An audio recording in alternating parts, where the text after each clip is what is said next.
আজি আমাৰ 62nd concept সিৰিজৰ আজিৰ টপিক হৈছে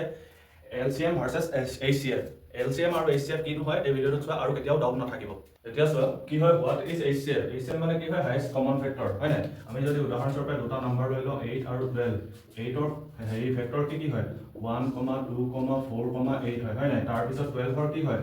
1, 2, 3, 4, 6, 12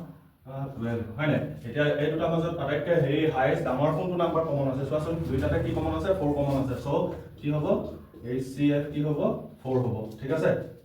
নেক্সট আইছো LCM কি আছে LCM আছে LCM মানে কি হয় লোৱেষ্ট কমন মাল্টিপল আছে হয় না মানে লোৱেষ্ট কমন মাল্টিপল ইয়াৰ কি হয় দুটা एग्जांपल লৈ লৈছো বুজি পাবা 8 আৰু 12 লৈ লৈছো 8 ৰ কমন মাল্টিপল কি হয় 8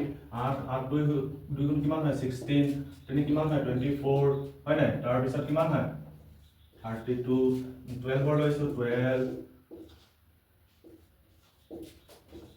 6 হয় না এতিয়া চোৱাচোন লোৱেষ্ট কমন মাল্টিপল কৈছে আটাইতকৈ সৰু দুইটাতে কমন কোনটো আছে 24 আছে ইয়াতো 24 আছে তেতিয়া হলে কি হ'ব CM কিমান হ'ব 24 ঠিক আছে